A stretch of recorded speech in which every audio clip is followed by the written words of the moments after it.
Yo, what's up guys, it's Pelly and I'm back bringing another Pokemon VGC 15 Wi-Fi battle for you guys today. Another battle I had on the battle spot. And if you missed yesterday's video, then definitely go check it out. I did mention that I was reaching up to my climb for my goals is to reach the 1800 and hopefully get 10th in the UK on the battle spot ladder. So I've changed up teams and I'm using a Mega Kangaskhan / Mega Gardevoir Tailwind team, which I had a decent run with, which I do really like. So as you can see, I'm switching up my Mega to my Mega Kang now. And I'm actually running a power-up punch Mega Kangaskhan. In hindsight, potentially a low kick would suit better for this team. But that was something I had to deal with going through, and I wanted to try a power-up punch. But here, this is a very quick game, extremely quick versus a high-rated player. So it would be nice to get a win. It would definitely push me up to the 1800s just about, and potentially to my goals. So as you can see, I'm just going to decide to lead off with my Kangaskhan and my Zapdos. So I do have that fake out support, and I can potentially set up a Tailwind. So my opponent also leads off with his Kangaskhan and a Heatran, in fact. So looking at it, my opponent definitely has a better lead matchup, but I do still want to try and get up a Tailwind, definitely. So what we're actually going to decide to do is Mega Evolve, and I believe I'm going to fake out the Heatran slot, expecting my opponent to also fake out. So as you can see, it does in fact Mega Evolve before my Mega Kang, revealing he is in fact max speed also. So that's interesting information to know, as like I said, we are just going to trade fake outs turn one, is he does just fake out my Zapdos. I could have potentially predicted that and played around it, but as you can see, just go a crit with the first one, which is a little unfortunate.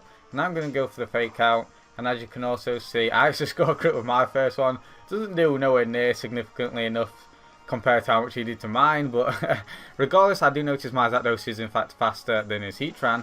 So here it goes for that double edge, and unfortunately is easily going to be able to pick off my Zapdos at this point, and they're going to prevent me from setting up the Tailwind.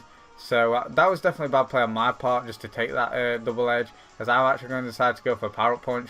His Heatran here though reveals a Chopper Berry, which is interesting, and is definitely going to be able to take my Power Up Punch as well, considering, and I do manage to go up to +2, but here his Heatran is actually going to reveal the Will-O-Wisp, which definitely caught me off guard. I was not expecting that coming out from his Heatran.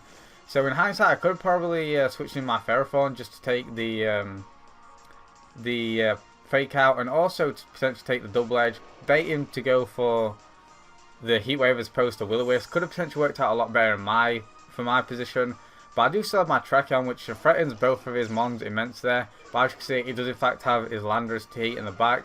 So I believe what I did is I actually decided to go straight for the Rock Slide with my Tracheon. Yeah, that's correct. I do go for that Rock Slide, expecting to switch on out, and kinda not wanting to go for the close combat, as if I do close combat his incoming Landorus slot, I will be at -1 special defense, and his Heatran will be able to take me out with a Flash Cannon.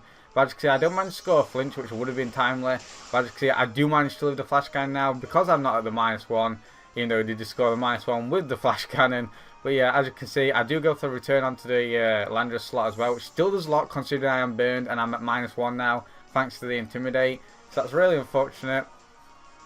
Sorry, that's really great for me that I did manage to get off that damage. As here, what I'm going to decide to do is, I believe I'm actually going to decide to go for the Sucker Punch onto the Landorus slot, expecting it to be a Scarf, and actually go for a double kick, which I believe I was hoping would take out the Heatran. Oh, was it Misclick? I can't quite remember, but I'm not too sure if it would take out the Heatran regardless. So it could have potentially been a misclick, which does happen from time to time. So here, it actually goes to fake out. I was actually expecting to fake out my Tracheon, so I went for the Protect. Really obvious Protect on my part. I probably should have played more aggressively if I wanted to get into this game and win. But as you can see, that doesn't seem to be the case. And this is pretty much going to signify a win for my opponent, unfortunately, because my last is Ferrothorn, like I recently mentioned. So I definitely need to play more aggressive that following turn with my Tracheon, pick off his Heatran. That would have been the correct play to make. But as you can see, my opponent still has all 4 Pokemon in the back. He still has the Kangaskhan, Heatran, his Landorus, and a Pokemon we didn't actually see, which turned out to be his Breloom. So my opponent does manage to 4-0 me here, which is, yeah, it's really unfortunate. It's a setback in terms of setting up for my goals, but I don't believe I played well at all in this game. But still, it was nice to get the experience against another highly rated player. And I hope you guys enjoyed this video regardless. It was still a lot of fun, so if you did, be sure to leave a like. Your support means so much to me on these videos. Leave a comment on the battle, what you think down below, and of course, subscribe for more.